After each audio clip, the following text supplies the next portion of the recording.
Welcome to the Startup Grind. We're going to start with just an overview of John's background. He's going to do a little storytelling because he's one of the best storytellers I know. There just aren't very many of us left. Is the problem. I was born in the browsing vine. No kidding. Back when Jackson had one doctor, and the hospital was where the browsing vine is now. And I was raised on the Barcross Ranch, which is about 4 miles north of Cora, which Pinedale has the lowest annual mean temperature of any town in the lower 48 states. It's even colder up Barcross, which makes it kind of a terrible place to be running a cow-calf operation and calving in the wintertime. And even worse if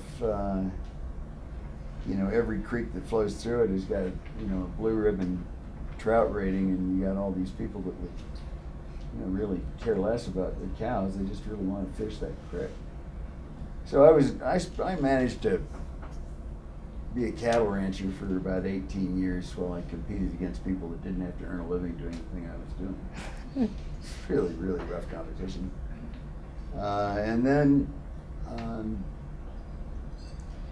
then through a set of flukes that's longer to describe than we have time for now, I discovered the internet at a point when there probably were not very many people on the internet that wore cowboy boots.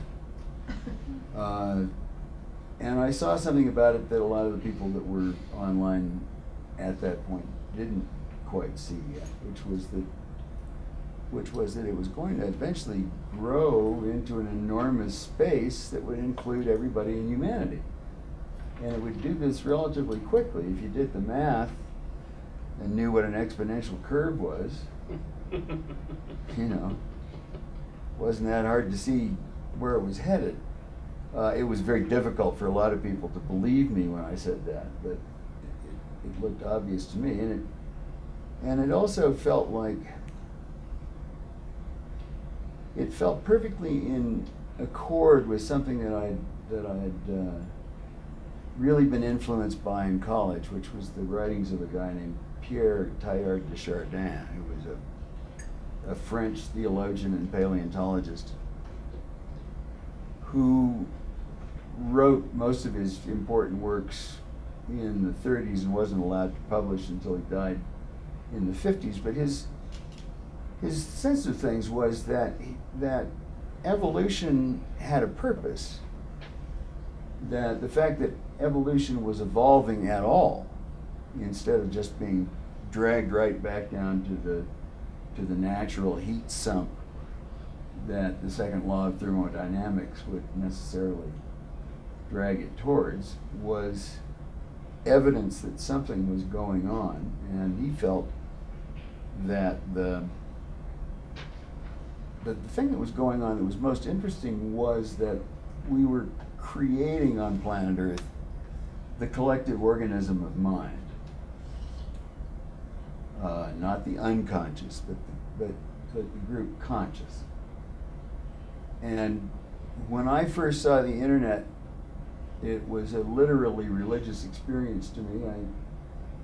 I just said, aha, this is it. This is the nervous system that Teilhard de Chardin was talking about. And so even though I was still, losing my shirt trying to make a cow-calf operation work, I became much more dedicated, I think, to doing whatever I could to facilitate the growth of this creature, and I think of it as a creature, in the world, this organism.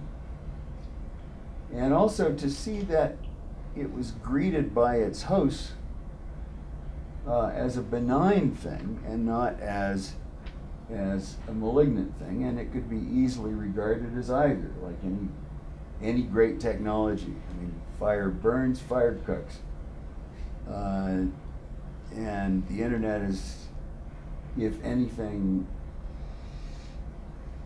even more important in the history of what it is to be human than the capture of fire. And I used to say that kind of thing, and my partner, I started the Electronic Frontier Foundation with, Mitch Kapor, used to say that I needed a hyperbolectomy for statements like that. He doesn't argue with me so much anymore. And I wanted to write about the social conditions, how different cultures were going to make some kind of harmony with one another where they didn't have physical boundaries, how religions were going to get along, and it turned out that having a degree in comparative religion was a great deal more useful than I'd anticipated. And I gradually moved myself into that. And I fortunately, I was in a position to do so because what had been my hobby throughout much of my ranching career, which was writing songs for the Grateful Dead, had suddenly become marvelously lucrative because the Grateful Dead for a long time didn't sell very many albums, and it wasn't hard to figure out why. They put out terrible albums. Usually because we wouldn't even start writing the material until we were already in the studio. And the fact was that a Grateful Dead song had to grow and metamorphose and be created in the space between the audience and the band over a period of time. It was more like a marsupial than some things that get created. And so there was that, and I didn't make any money from Grateful Dead songs except on mechanical royalties. And they weren't selling very many records, so I wasn't making much money. And then at a certain point, something that we had decided to do early on, which was to let people tape our concerts, caught on in the greatest way. I mean, it was what we had essentially done was invent viral marketing. And while Warner Brothers didn't have the slightest idea how to advertise the Grateful Dead, the Deadheads did. And they created this cult following that, very tedious if you're not a Deadhead, but and if you're from the other side of the proscenium, it's even more tedious, let me tell you. But we suddenly had an audience that could fill any stadium in America anytime we wanted.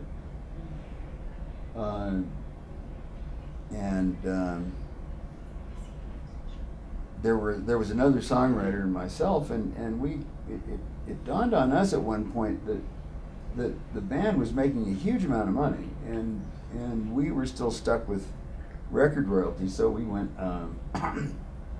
you guys are all doing really well, and we're just not, and you're pumping the water out of our well and getting rich on it. So perhaps you cut us in a little bit. And they did, duh, of course.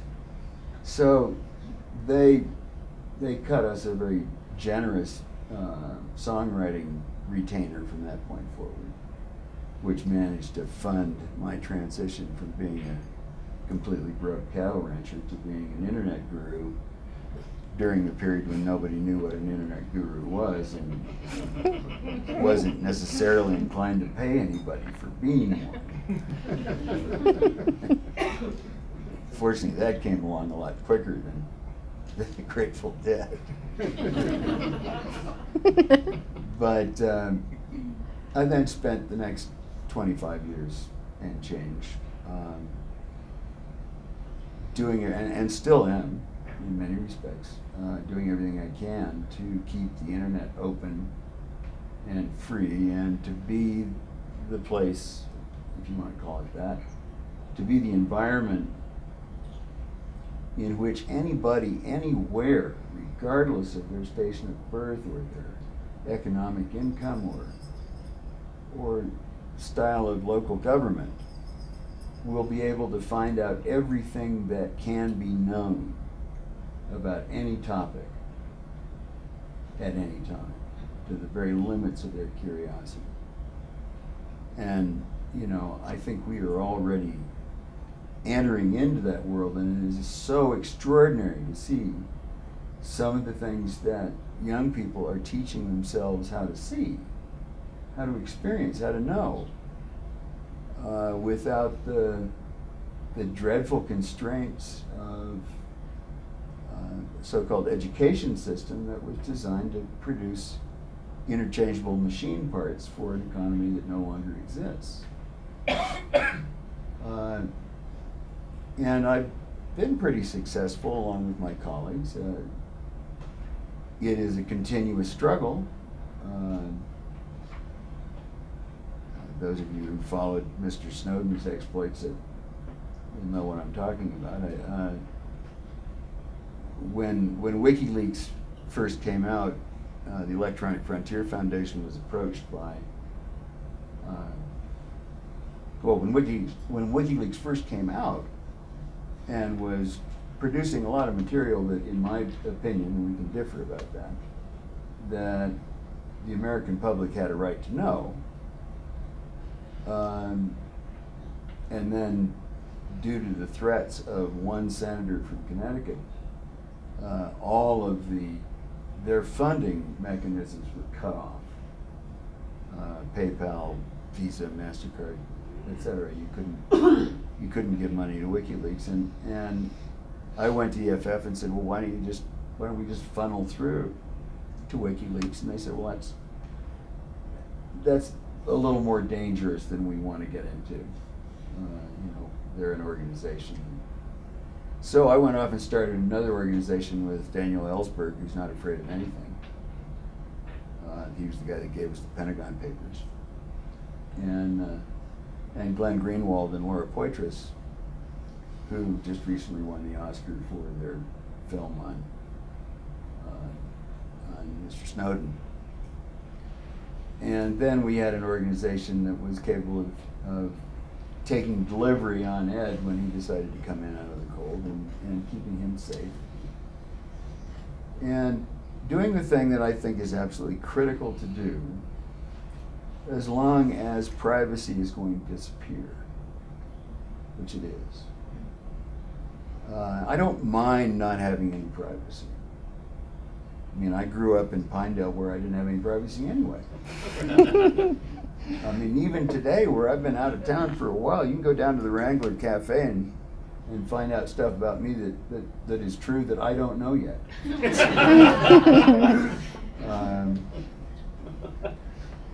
But you know, in a place like Pinedale, you've got mutually assured destructive capacity. You know, I mean, you start rattling their skeletons and they know where all of your bodies are buried, so baby, just leave well enough alone. But you don't have that kind of symmetry with the NSA, or the CIA, or the FBI, or Google, or any one of a very large number of institutions that have become extremely secretive in direct proportion to the visibility of the individual. And so a lot of what my life has been dedicated to in recent times has been trying to promulgate what I consider to be the right to know, which was never really extended before because there was no technical means to do it. But I believe that human beings have an inherent, inalienable right to know anything that is relevant to them, and in a generalized way. I mean, they don't have a right to know what goes on necessarily in your bedroom, but they do have a right to know what goes on everywhere in Congress. And they do have a right to know what goes on everywhere in the government. And they do have a right to know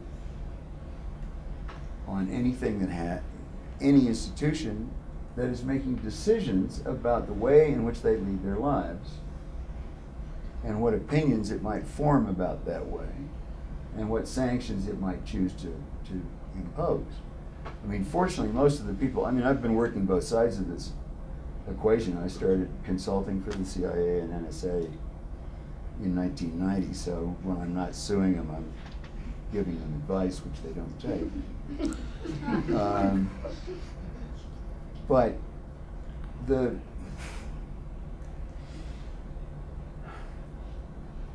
it has been so far kind of a Mexican standoff, and I think ultimately there is something about the human wish to find out what is true that will prevail.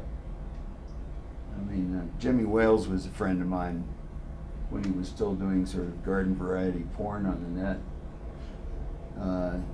and decided that he was going to start WikiLeaks. And I said, well, I take a very sunny view of human beings. I think we're much better than we think we are, but you are absolutely nuts if you think that that is not going to turn into the most malodorous stack of lies, disinformation, intentional press agentry, horse shit, I mean, you name it. Overnight, you're going to have so much stuff that's wrong. It'll never be possible for anybody to think a thought again. Absolutely the opposite has happened. I very rarely go to a Wikipedia site where I know any significant amount about the subject and find fundamental inaccuracies. I may find things that I would include, and fortunately I'm in a position to include them. But, you know, the fact is people do like the truth, and they will fight hard to have it. Anyway, that is a lot of what I've been doing with my life since I left the cattle business. But more recently, I looked up from that, which had been wildly successful, and I realized that while that was being wildly successful,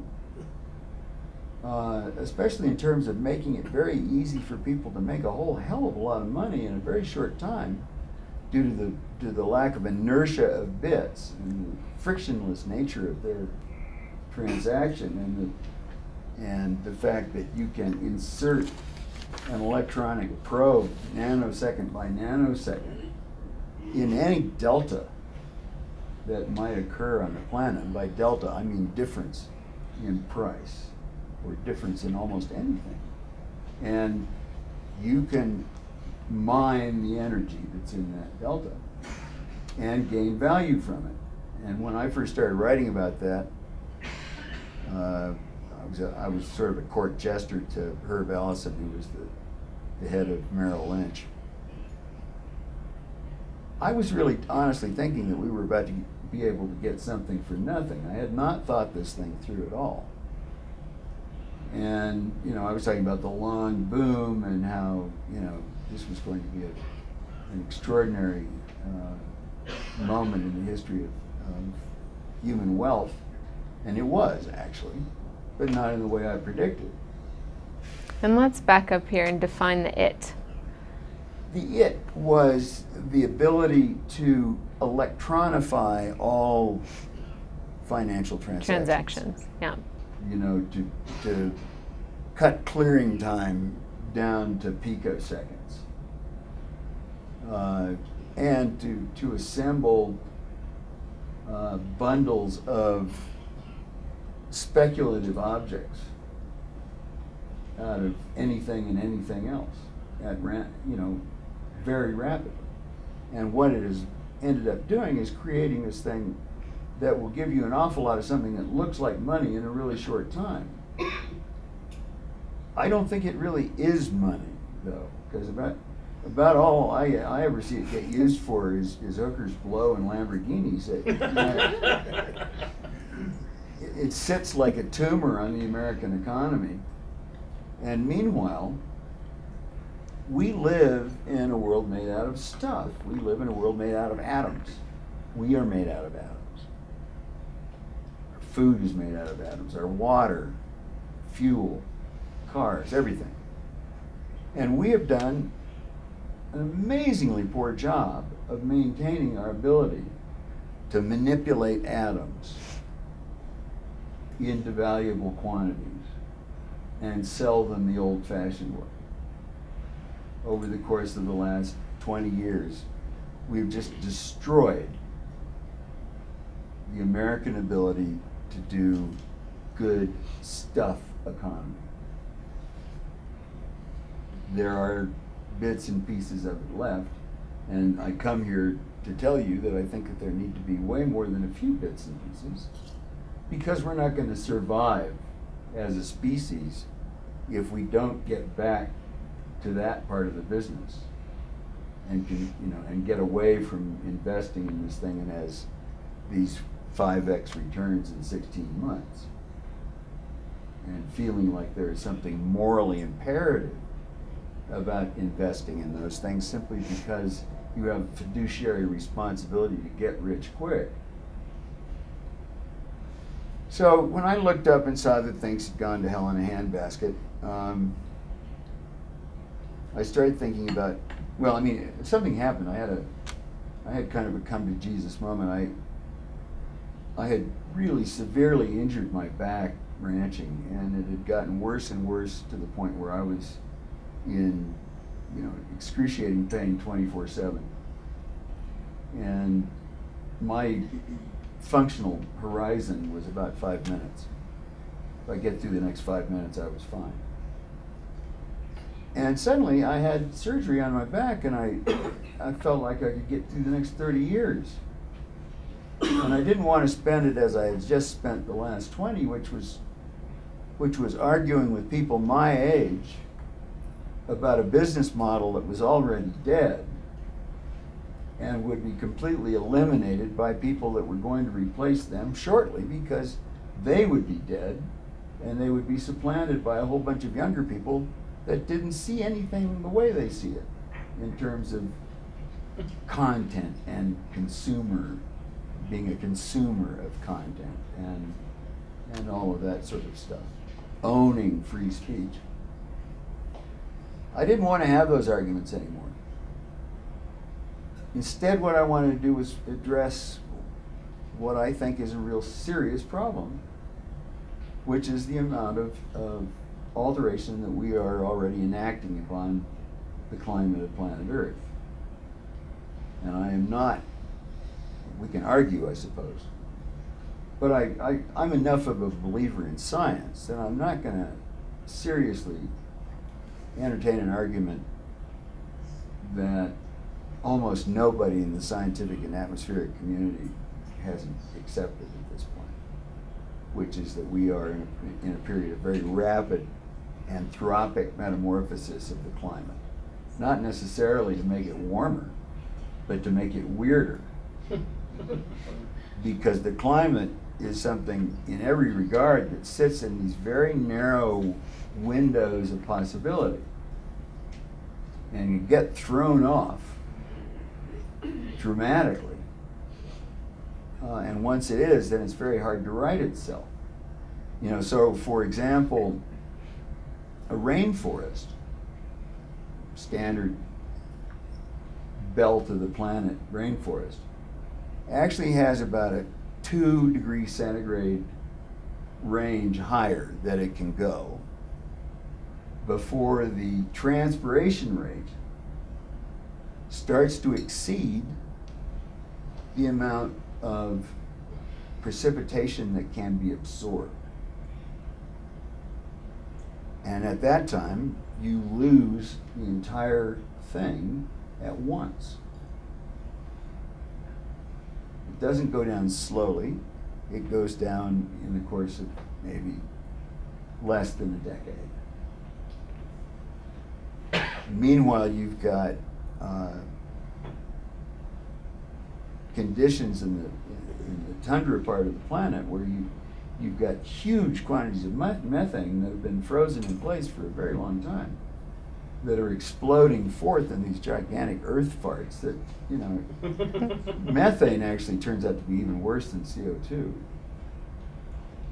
So I wanted to do something about that, and I felt like it was going to take something that had to spread virally in the same way that Grateful Dead music did, except it was going to have to be made out of atoms, which makes it a lot trickier. And I wanted to also deal with the fact that I'd spent a lot of time in the poor world where I'd watched literally millions of woman hours be expended carrying water that was poisonous. I mean, there are more deaths on planet Earth every day as a consequence of unsafe water than there are of all civil violence combined. And, you know, you can look at how our priorities are, certainly in this country, and we are not paying a lot of attention to the fact that most of the world is forced to drink poisonous water. So I wanted to do something about that.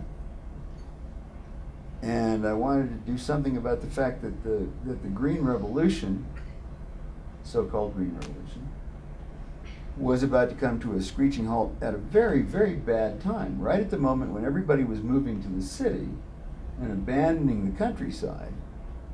Happened to be the moment when, as a species, we were about to run out of mineable phosphate, which had been the basis of the Green Revolution to a very large extent. The ability to put on mineral fertilizer. Moreover, we had, with that mineral fertilizer, killed off an awful lot of soil by leaching out all the trace minerals, by causing excessive growth. I mean, when I came back to the Bar Cross, after having been gone for about 8 or 10 years, my father had discovered the miracle of fertilizer. And he was putting on an awful lot of nitrogen. And I could see this curve, you know, and he had huge hay increases, like really just stupendous. But I could see this curve that was sloping off very rapidly, where you could see a day soon to come where he would be putting on, or I would be putting on, the same amount of fertilizer to get the same crops that were achieved prior to there being any fertilizer at all, because of what was happening to the soil. I guess I'm grandiose by nature. I just thought that I wanted to come up with something that would address all these things at once, and I managed to find some crazy, brave, and fortunately very young and smart and hardworking guys that would join me in this. I mean, my two primary partners, I don't think will add up to my age for another 3 years. But they work a lot harder than I do. And they are certainly a great deal smarter.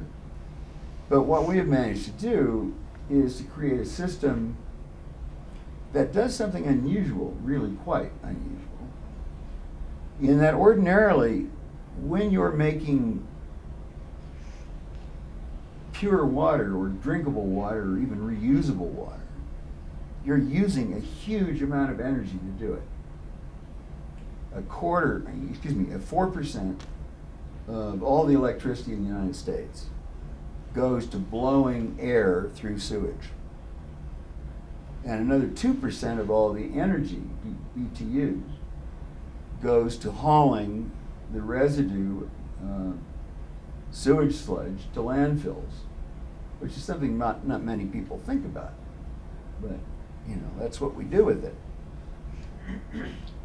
And neither one of those is a viable solution, and they are enormously costly of energy.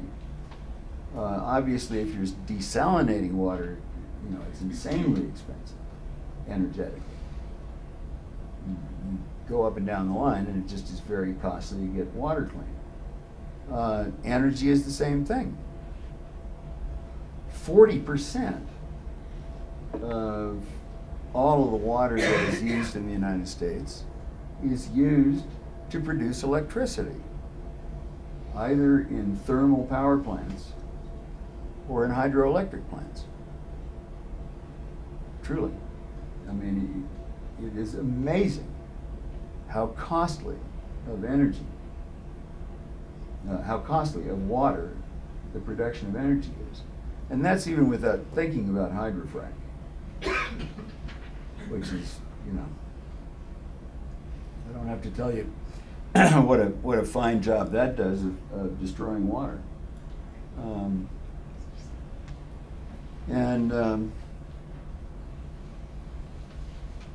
There are, I mean, I could go down a much longer list.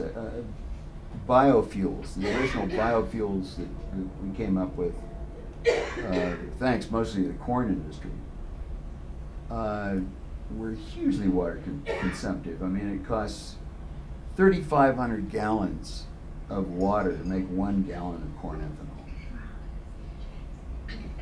That's not a practical solution to anything.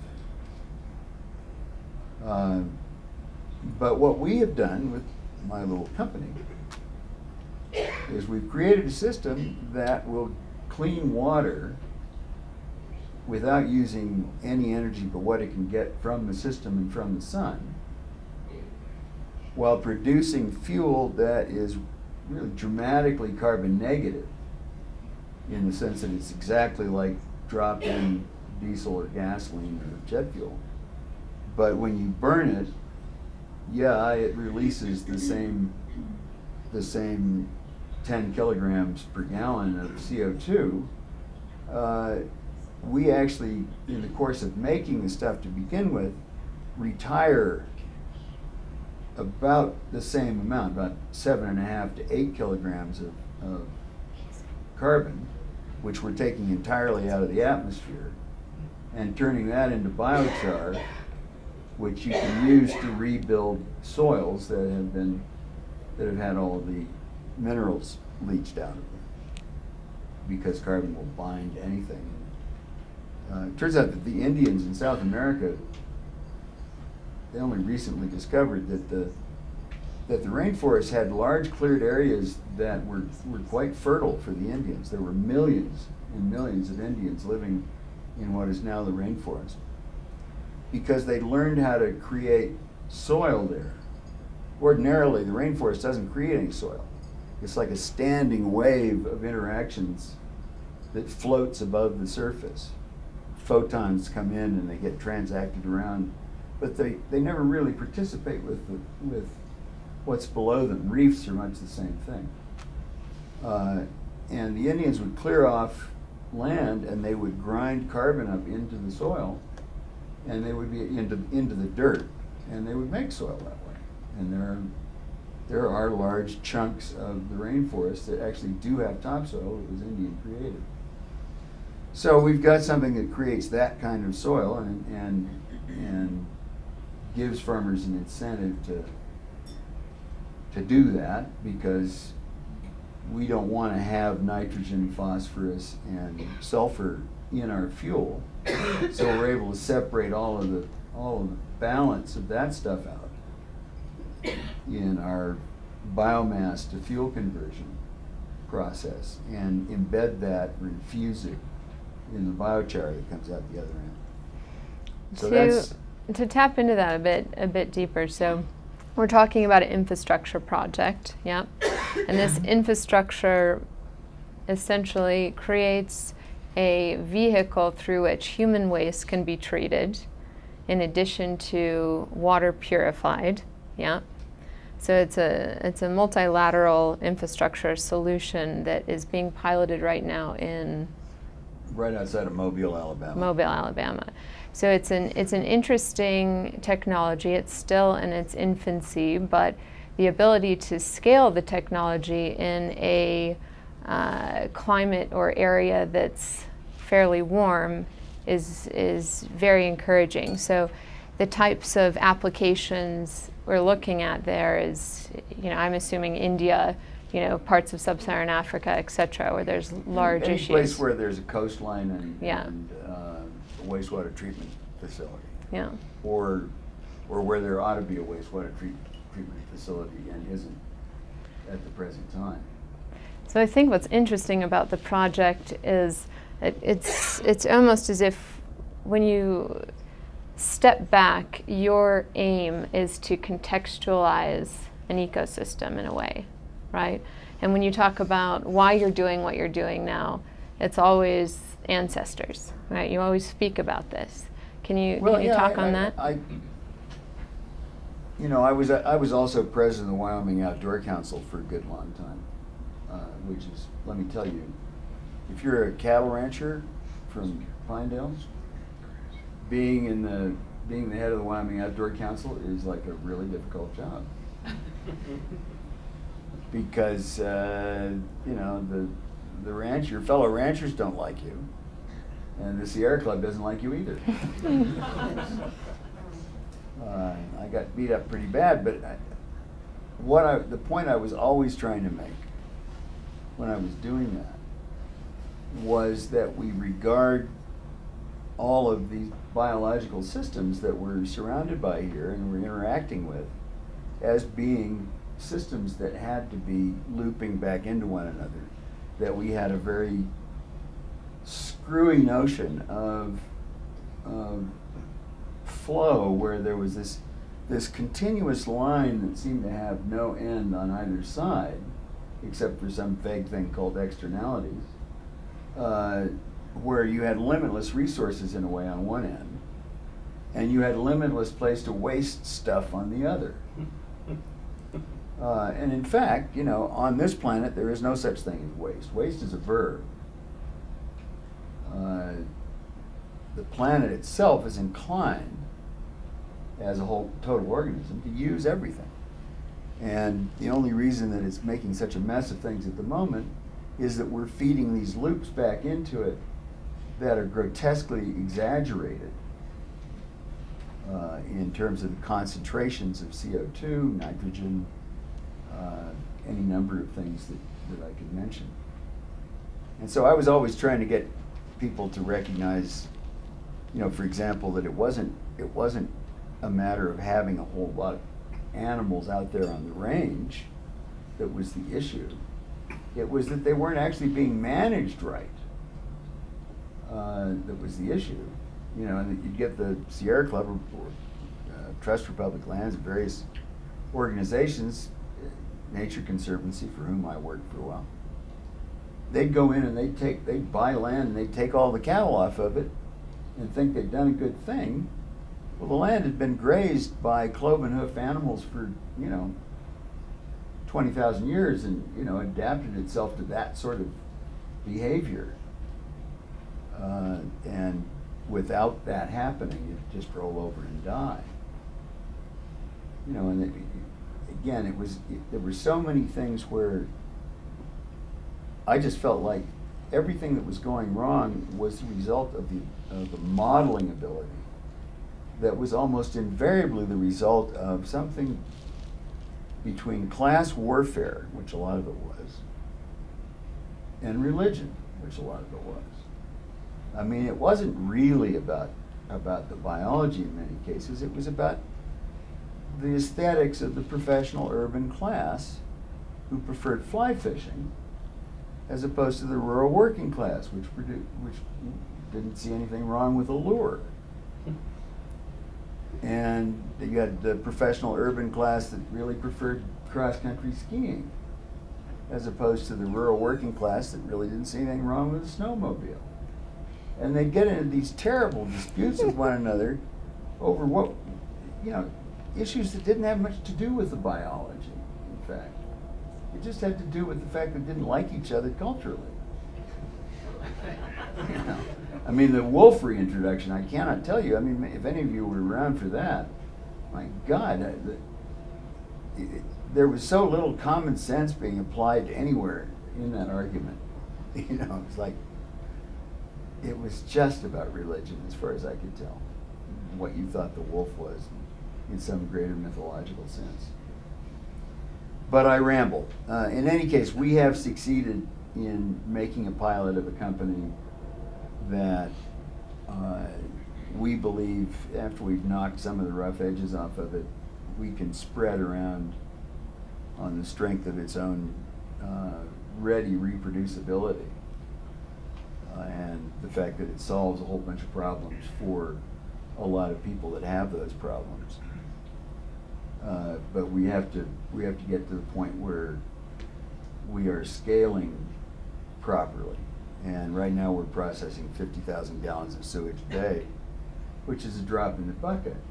You know, a medium-sized town usually produces something on the order of 15 million gallons of sewage a day. So we have to have much more capacity, and it's not going to be us that builds it, but it is going to have to be us that goes out and starts to spread the word and the technical ability and that kind of thing to begin with. And we are in partnership for many ways good with the oldest industrial organization in Japan, Ishikawajima Harima Heavy Industries, which you never heard of, but they are a 70,000 employee group of samurai engineers.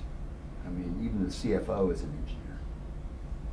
engineer, that were created when Commodore Perry sailed into Tokyo Bay with a steamship, in fact a whole bunch of steamships, big guns and all manner of things the Japanese hadn't seen before, and scared the living bejesus out of the Japanese.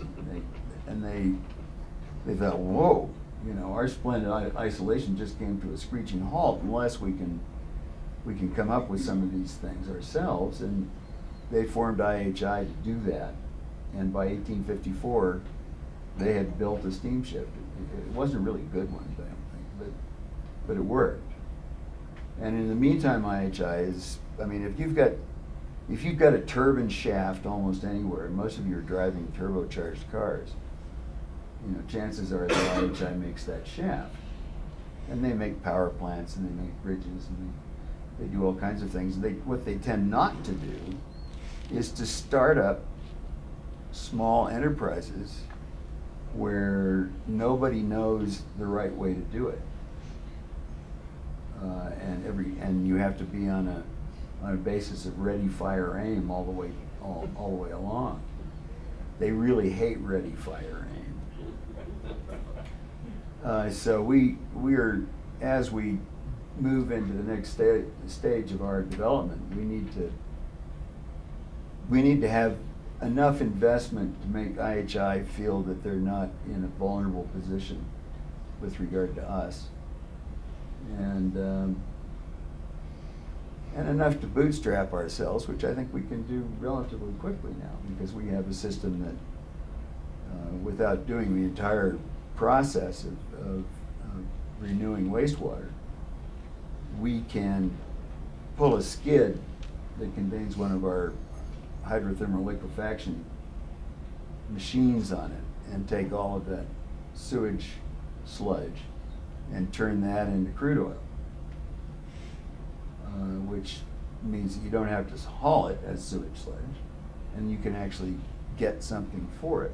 So we can start relatively soon making those skids and selling them or operating them, and then get along the business of trying to see to it that all of the sewage that is currently flowing into the world's oceans is stopped and turned into domesticated algae before it can turn into a dead zone.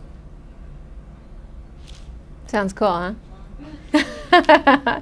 So just in the last question, in this formal side, what would you say your main driving factor is after it all? What would be on your tombstone, if you will? Oh, man.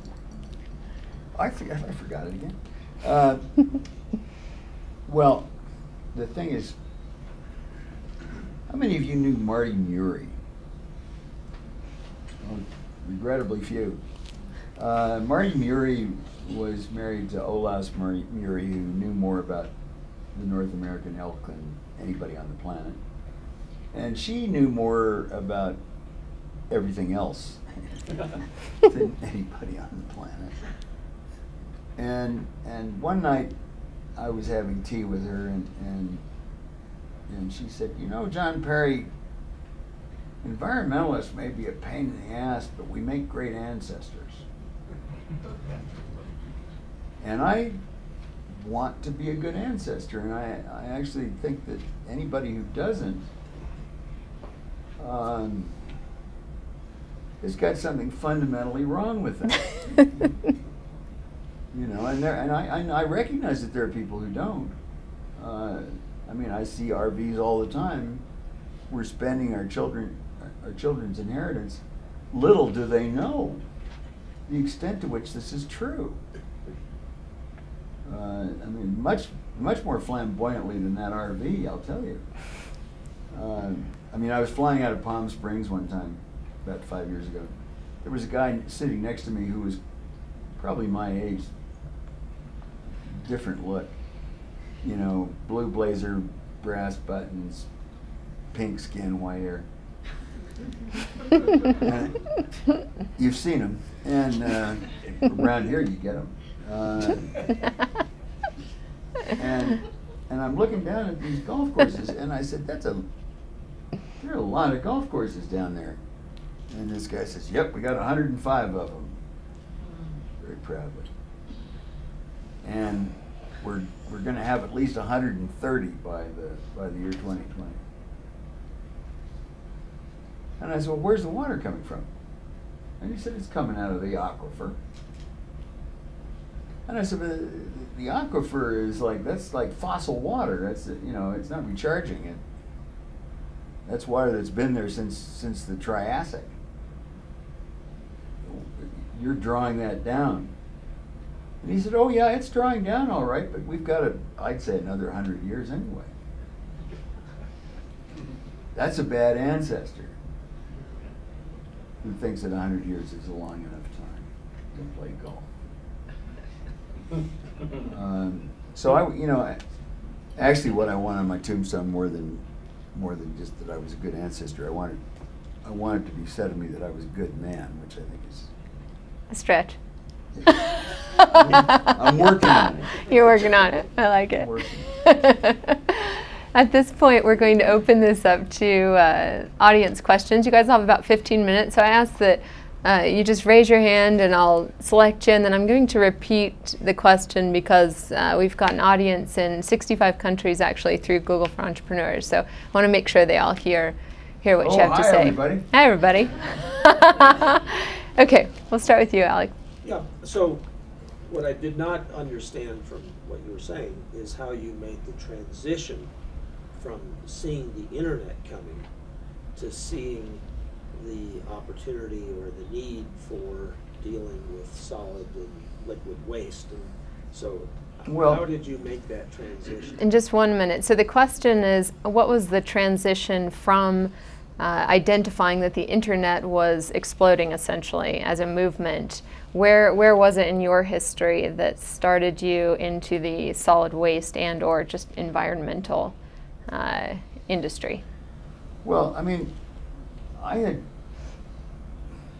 felt like I had done some good in terms of keeping the internet open, but I also had done some major damage.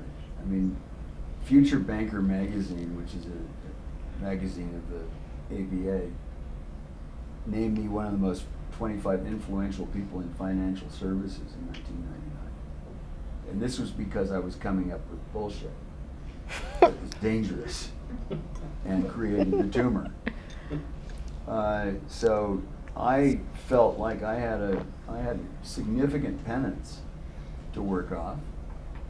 And I also saw that what had happened as a result of my selling those ideas was that people were no longer investing in longer-term investments in infrastructure, in the things that had to be there, in industry, in roads, and all that stuff.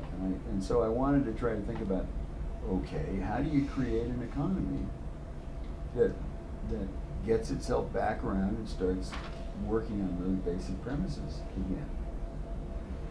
If it's so much easier to make money the new fashioned way,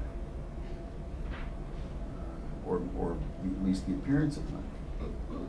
The reality is that all new wealth does not come from my imaginary delta. It comes from either the sun or the earth. And the things that human beings do in combining what comes out of the sun and the earth. And the rest of it is just passing it around. That's beautiful. I'll take some from this side. Go ahead. Hi, I'm from Whitefish, Montana. I've been living in Orange County for like 4 years, and talk about water and how the runoff. What part of Orange County you been living in? Dana Point, sir. Okay, I was gonna say, not every place in Orange County would. Yeah, well, yeah, I know it's a different area, but yeah, I'm halfway between, LA and Yeah. the water. We're talking about water. Please. In that region? Yes, So in terms of management? yes, Okay, so the question was in the the runoff. wastewater specifically. Yeah, there, So that's a really, just a minute. So the question is, let's What review. would you, in the future, what Yeah. do you think? I see. Okay. Sorry. So potentially I can contextualize this for our audience. Thank you. So the idea is, Ask again. the question is, what is the wastewater and or just general water management in the area I of enjoy surfing LA this, then, whatnot, but and the always surrounding region? Bottled water down there during the time. Gotcha. I want to know exactly what well, ideas, what's coming. Okay. What's coming down the hill. Interestingly enough, one of the places where the idea that we've been trying to get people to buy into, which is, I call it renewage. Renewage, I like that. New water, is San Diego, where they recognize, and not too far from Dana Point, where they recognize that the water shortage is so severe and probably chronic that they are now moving toward recycling all the water that goes in the system.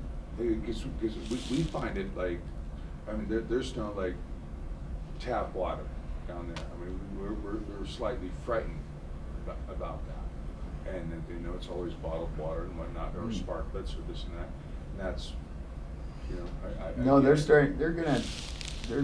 turning that around pretty quickly. And then my girlfriend, lives up in Big Bear, and anytime that, boom, we get like a massive, like, snowstorm or like, a storm, boom, it floods right into that Laguna, all that Long Beach, all that, and that whole situation is like, don't go in there, Well, that's another issue that I think is really difficult to manage, because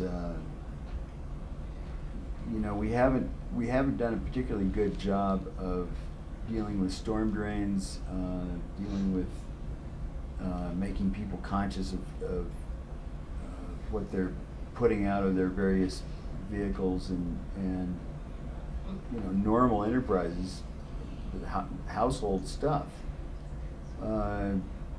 Really, it's a major rain event in the South Coast causes a huge amount of pollution that goes into the ocean, and that's not something that's not a problem that I'm trying to fix right at the moment. I got my hands full with the ones I'm trying to fix. And in the back, yep, Rebecca. Me. Yeah, Thank you so much. you're welcome. I actually own a house in Daphne, Alabama. Do you really? Yes, I do. I'm from Alabama originally. The Jubilee City. It really is. Wait, It's you very tell charming. these people what a Jubilee is. Yeah, all the fish wash up. They don't just wash up. I appreciate your efforts. I will say that immediately. And also, I think that water, fresh, drinkable water, it's the blue gold. It's going to be future wars are going to be fought on drinking water, not on oil. Personally, I have 2 small children. I believe in organic and not all this GMO stuff. And I just have a little bit of concern. I actually came to this next year, an internet guru. I didn't even know you had anything to do with Daphne, Alabama. But I'm wondering about when you say the treatment, are you pumping chemicals? Is chemicals going into the Mobile Bay? It's No. fragile. No. So just for the audience again, so the question is, are there chemicals involved in the infrastructure process through which Algae Systems is operating? No. Well, I mean, there's chemicals involved In the waste, I should It's say. in Yeah. the ground. Yeah. Yeah. The Jubilee, by the way, it's a it's when the eutrophication of Mobile Bay, the lack of oxygen in Mobile Bay, reaches such a point because of algae blooms and over-fertilization from sewage and from agriculture, that that the fish and the crustaceans come ashore looking for oxygen. And it'll happen in the middle of the night, and everybody down along the shore, they'll be banging on pots and pans and come down. You can collect all the fish and all the shrimp and crabs and you name it, drowning animals from the ocean. I've been going light on the fact that, you know, part of what we're trying to do is to eliminate the Jubilees. That's all right. But I mean, the first person, I mean, to really answer your point, the first person that I met with down there when I decided that was where I wanted to go was a very fierce woman named Casey Calloway, who is the Baywatch, I mean, not Baywatch, that's another story. Who was with the Baykeepers, part of the River Keepers. And she was the one person that everybody said, if you can get her on your side, because she's the guardian of Mobile Bay, get her on your side, then you can do anything you want. As long as she thinks that it's good, then it probably is. And so I've been working very closely with her. But the reality is that we're not at the moment releasing anything into Mobile Bay, because in order for us to have without having to go out and get an NPDES new discharge permit, to even just put out plain fresh water in the Mobile Bay, was going to be too time consuming. So what we're doing is we're taking water out of the Daphne Utilities main stem, and the only way in which chemicals are involved with it is that we didn't want to put it out in plastic bags floating on the top of Mobile Bay until we were damn sure that if one of those bags ruptured, it wasn't going to cause a massive E. coli infestation in the base, which meant that we had to come up with a way of killing all the life that was in the sewage when we got it out of the main stem. But we had to kill all the life that was in that sewage in such a way so that we could start growing life immediately thereafter. And this turned out to be tricky because people have never tried to sterilize sewage before. They didn't have any good reason to, like real sewage. But we came up with something called peracetic acid, which is it's very much like what you brighten your teeth with, hydrogen peroxide. And it will kill all the living organisms in the sewage, and in the process of killing them neutralizes itself. So that when we put it out there in the bags, what we've got is nutrients and carbon dioxide that we're taking out of the atmosphere. And we have a machine that removes CO2 directly from the air in a pure state. So we can extract pure CO2 out of the atmosphere for about $30 a ton.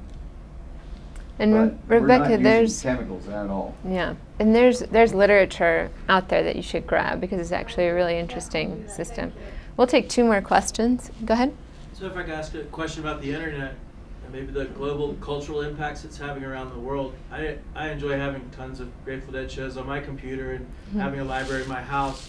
But whenever I go to a third world country, I see a lot of young people learning about materialism and pornography and things that are not helping them, and I've noticed a lot of third world countries changing quite a bit because of the internet. Could you tell me something encouraging about that?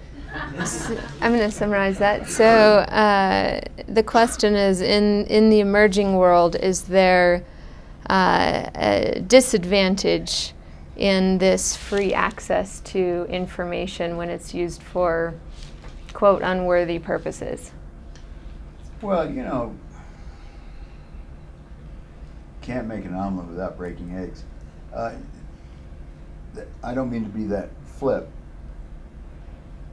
The reality is that something that attaches itself so profoundly to every element of human behavior as the internet does is going to magnify everything that's in human behavior. And you're going to get a chance to. Human beings are having an opportunity to look in a giant mirror, and it's not always a pretty picture. In addition to that, the internet provides the most fantastic, and I knew this very early on, and was beating the drum for techno-utopianism while I was quietly trying to do something about it on the sly. But the internet makes the world's best surveillance tool ever.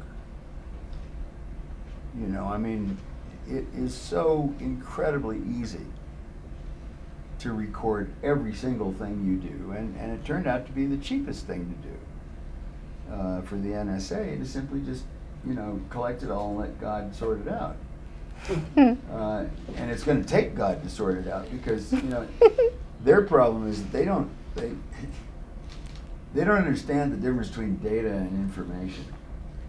You'd think they would, but they don't. And if you're having a hard time discriminating data from information, what you want is better magnets, not bigger haystacks. And they've created a system that, many, many, many times over multiplied the size of the haystack with the same number of bad guy needles in it. And so there are all kinds of things that are terrible about the internet. I could, you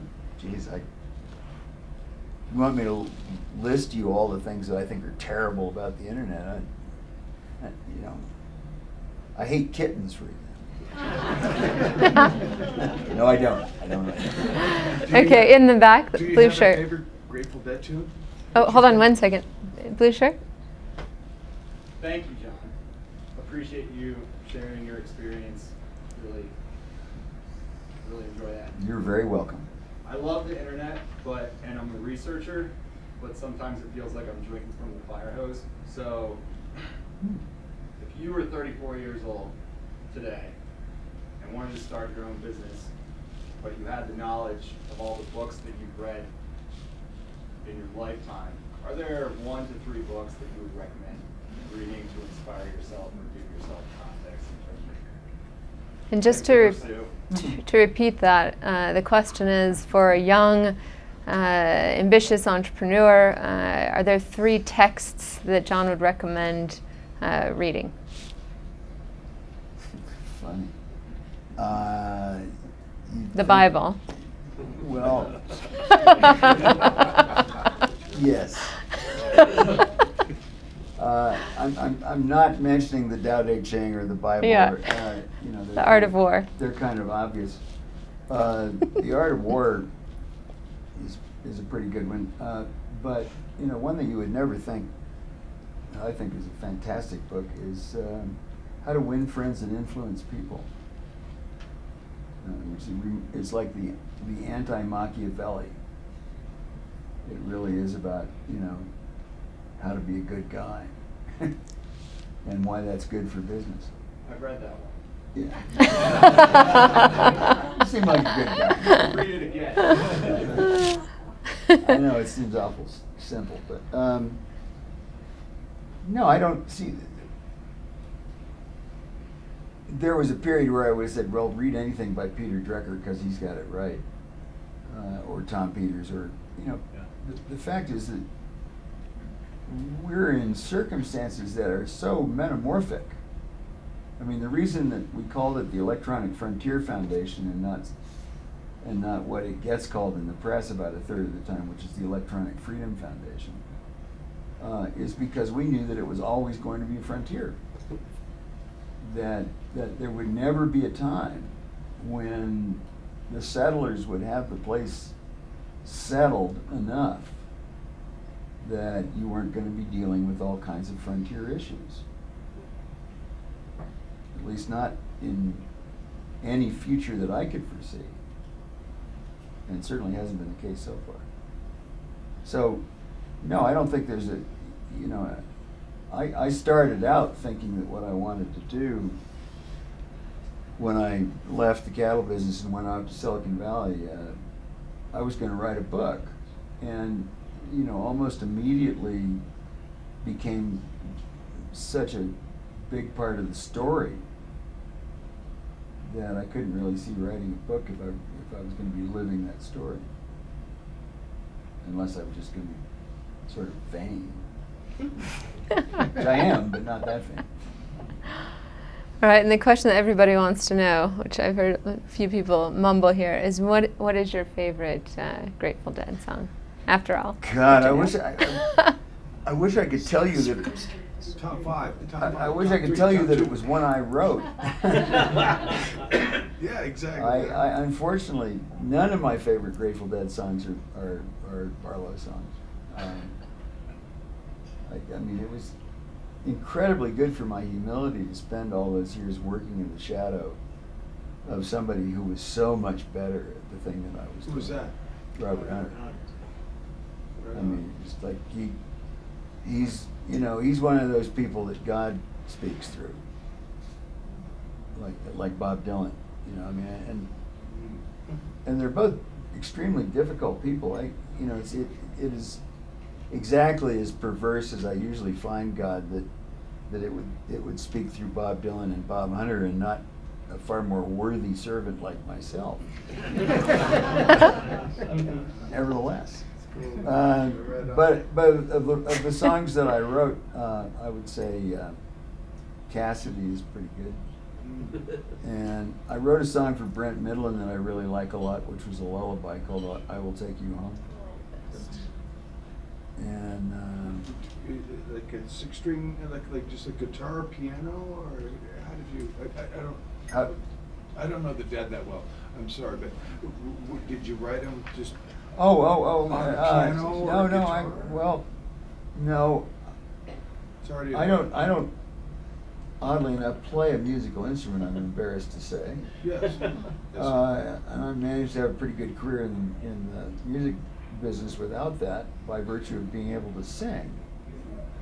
So what I would do is and I had to have a melody line in order to elicit the lyrics. So what would happen oftentimes is I would get the rhythm guitar part, which doesn't necessarily even tell you where the verses might fall, let alone what the melody line wants to be. So I was at liberty to make that up a lot of the time. Awesome. And yeah. That's great. But I mean, I really like to write in such a fashion. I mean, I was trained to write poetry by a guy who was the poet laureate of the United States at the time, a guy named Richard Wilbur, who translated Euripides from Greek into English so that everything kept the same rhyme scheme and scansion. Just like a phenomenal accomplishment. And it made me really want to have the beat land where it was supposed to. I wanted to have things phrased with a sort of Swiss watch precision, and unfortunately my primary songwriting partner has a way of phrasing things that it's kind of like a guy would walk if he had two pairs of knees. But it has a certain charm, I guess, as a result of that tension. Excellent. That's great. Well, I'd like to thank everyone for coming. It was a great turnout, and I'd like to thank our sponsors. Google for Entrepreneurs is our global sponsor. Thank you, Google. Thank you, Google. Navi is our sponsor. Amagani, obviously, and Teton Gravity Research is filming tonight, and Stio does a great job as well as a sponsor. So I'd like to give John a round of applause. Thank you so much.